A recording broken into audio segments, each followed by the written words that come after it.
کبھی کبھی سب سے معصوم چہرہ ہی سب سے بڑا دھوکہ ہوتا ہے۔ کبھی کبھی ایک نرم لہجہ، جھکی ہوئی نظریں اور عبادت کی باتیں بھی انسان کے اندر چھپی اندھیری نیت کو چھپا لیتی ہیں۔ اور سب سے خوفناک بات یہ ہوتی ہے کہ لوگ اس شخص سے نہیں ڈرتے جو کھل کر برا ہو، بلکہ اس سے ڈرتے ہیں جو اچھائی کا لباس پہن کر برائی کو زندہ رکھتا ہے۔ آج کی کہانی ایک ایسے ہی چہرے کی ہے۔ ایک ایسا چہرہ جسے دیکھ کر لوگ دعا دیتے تھے، لیکن اس کے دل میں چلنے والی سوچ نے پوری بستی کی روح ہلا دی۔ یہ کہانی صرف ایک شخص کی نہیں، بلکہ ہم سب کے لیے ایک آئینہ ہے، کیونکہ ہر وہ چہرہ جو نور جیسا لگے، ضروری نہیں کہ اس کے اندر روشنی بھی ہو، اور ہر وہ دل جو کم بولتا ہو، ضروری نہیں کہ وہ صاف بھی ہو۔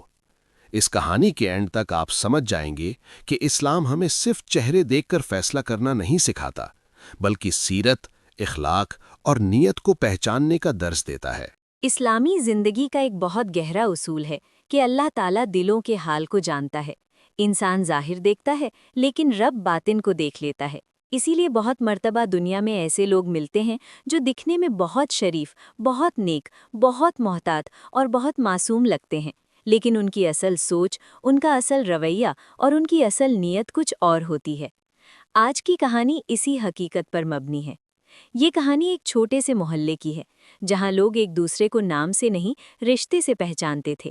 وہاں ہر گھر کے دروازے دوسرے گھر کے دکھ اور سکھ کے لیے کھلے رہتے تھے۔ اسی محلے میں ایک جوان لڑکا رہتا تھا جس کا نام سعد تھا۔ اس کا چہرہ اتنا معصوم تھا کہ لوگ اسے دیکھ کر کہتے، یہ بچہ کبھی کسی کا برا سوچ بھی نہیں سکتا۔ اس کی بات میں نرمی تھی، آداب میں لحاظ تھا، اور لوگوں کے سامنے وہ ہمیشہ دین کی باتیں کرتا تھا۔ لیکن وقت نے ثابت کیا کہ ہر وہ شخص جو دین کی بات کرے، ضروری نہیں کہ دین اس کے دل میں اتر چکا ہو۔ اس کہانی میں درد بھی ہے، دھوکہ بھی، عبرت بھی، اور آخر میں ایک ایسی روشنی بھی ہے جو ہر سننے والے کو اپنے اندر جھانکنے پر مجبور کر دے گی۔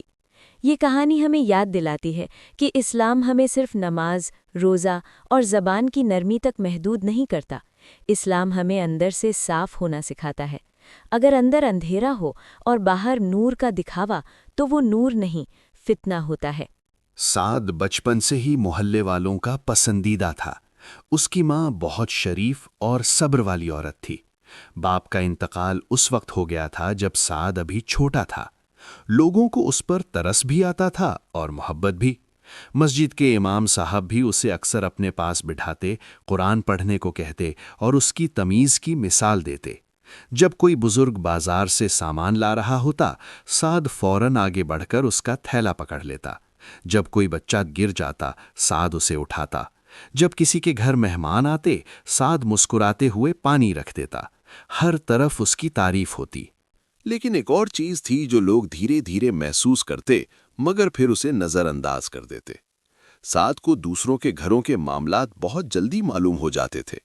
کس کے گھر میں جھگڑا ہوا، کس کی بیٹی کی منگنی ٹوٹ گئی، کس نے قرض لیا، کس کا بیٹا کام سے نکالا گیا، یہ سب خبریں عجیب طریقے سے اس تک پہنچ جاتی تھیں، اور پھر دھیرے دھیرے وہ خبریں محلے کے دوسرے لوگوں تک بھی چلی جاتی تھیں۔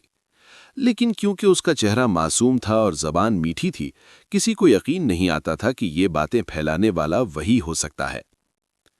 اسی محلے میں حاجی کریم نام کے ایک بزرگ رہتے تھے، دیندار، خاموش اور عزت دار۔ ان کی ایک بیٹی تھی عائشہ۔ وہ پردہ کرتیں، آداب سے بات کرتیں اور اپنی ماں کے ساتھ مل کر گھر سنبھالتیں۔ لوگ اس کے لیے اچھے رشتوں کی بات کرتے رہتے تھے۔ حاجی کریم کا گھر عزت اور سکون کی نشانی سمجھا جاتا تھا۔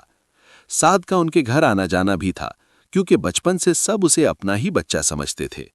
اسی بھروسے نے اسے وہ راستہ دیا جہاں سے فتنہ چپ کر گھروں میں داخل ہوتا ہے۔ ایک دن سے محلے میں عجیب افواہیں چلنا شروع ہو گئیں، پہلے دھیرے دھیرے، پھر تیز۔ کہا جانے لگا کہ عائشہ کا کسی سے چھپا ہوا تعلق ہے۔ کہا جانے لگا کہ رات کو اس کے گھر کے قریب کسی کو دیکھا گیا۔ کہا جانے لگا کہ حاجی کریم کے گھر کی عزت صرف ظاہر کی ہے، اندر سے سب کچھ الگ ہے۔ یہ باتیں زہر کی طرح پھیلنے لگیں۔ حاجی کریم کا سر جھکنے لگا، ان کی بیوی رونا شروع ہو گئی۔ عائشہ نے گھر سے نکلنا کم کر دیا۔ مگر سب سے بڑی بات یہ تھی کہ کسی کو معلوم نہیں تھا کہ یہ افواہیں شروع کس نے کی تھیں۔ محلے کے کچھ لوگوں نے کہا کہ کسی دشمن نے یہ سب پھیلایا ہوگا، کچھ نے کہا کہ شاید بات سچ ہو اور کچھ نے چپ رہنا بہتر سمجھا۔ اسی چپ نے اس فتنے کو اور بڑا کر دیا۔ سعد ہر جگہ موجود ہوتا، ہر جگہ دکھی چہرہ بناتا اور ہر جگہ کہتا اللہ سب کے گھروں کی حفاظت کرے۔ لوگ اس کی بات سن کر اور متاثر ہوتے۔ کسی نے خواب میں بھی نہ سوچا کہ اس فتنے کے پیچھے وہی کھڑا ہے جو سب سے زیادہ ہمدردی جتاتا پھر رہا ہے۔ افسانے کی اصل شروعات اس دن ہوئی جب حاجی کریم نے اپنی بیٹی عائشہ کے لیے ایک اچھا رشتہ پسند کیا۔ گھر میں خوشی کا ماحول تھا، لیکن سعد کے دل میں حسد پیدا ہو چکا تھا۔ وہ عائشہ کو پسند کرتا تھا، لیکن اس نے کبھی عزت کے ساتھ رشتہ نہیں بھیجا۔ جب اس نے رشتے کی خبر سنی، اس نے فیصلہ کر لیا کہ اگر وہ اس کی نہیں ہو سکتی تو کسی اور کی بھی نہیں ہوگی۔ اس رات سعد نے انونیمس میسیجز کے ذریعے افواہ پھیلانی شروع کی۔ دھیرے دھیرے بات پورے محلے میں پھیل گئی۔ رشتہ ٹوٹ گیا، حاجی کریم ٹوٹ گئے، اور عائشہ روز رات کو رو کر دعا کرتی۔ سعد کو یہ سب دیکھ کر عجیب سکون ملتا تھا، لیکن یہیں سے اس کی عادت بن گئی۔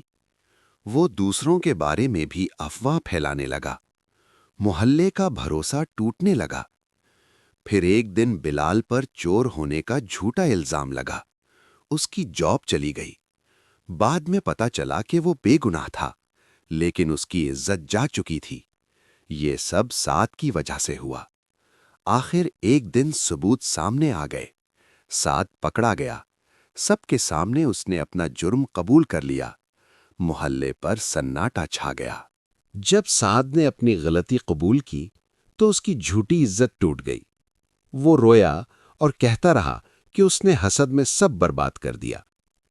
امام صاحب نے کہا، اسلام صرف چہرے کا نام نہیں، کردار کا نام ہے۔ زبان کی حفاظت کرنا سب سے بڑی ذمہ داری ہے۔ انہوں نے سمجھایا کہ افواہ پھیلانا صرف ایک گناہ نہیں، بلکہ لوگوں کی زندگی تباہ کرنے جیسا ہے۔ سب کو احساس ہوا کہ زبان کا زخم سب سے گہرا ہوتا ہے، اور اصلی توبہ صرف معافی مانگنا نہیں بلکہ نقصان کی بھرپائی کرنا ہوتی ہے۔ اس دن کے بعد سعد نے ہر اس شخص سے معافی مانگی جسے اس نے نقصان پہنچایا تھا۔ اس نے مسجد میں کھڑے ہو کر عائشہ اور بلال کی بے گناہی کا اعلان کیا۔ دھیرے دھیرے سچ سامنے آیا۔ عائشہ کی عزت واپس ملی، بلال نے دوبارہ اپنی زندگی شروع کی، اور حاجی کریم کا سر دوبارہ اٹھ گیا۔ سعد بھی بدل گیا۔ اب وہ چپ چاپ رہتا، اپنی زبان کی حفاظت کرتا اور اللہ سے معافی مانگتا رہتا۔ محلے والوں نے بھی سیکھ لیا کہ ہر بات کو بنا تحقیق پھیلانا ظلم ہے۔ یہ کہانی ہمیں سکھاتی ہے کہ معصوم چہرہ ہمیشہ صاف دل کی نشانی نہیں ہوتا، اور زبان کا غلط استعمال زندگیاں تباہ کر سکتا ہے۔ اگر آپ کو یہ کہانی پسند آئی ہو تو ویڈیو کو لائک کریں، چینل کو سبسکرائب کریں اور کمنٹ میں ضرور بتائیں کہ آپ نے اس کہانی سے کیا سیکھا۔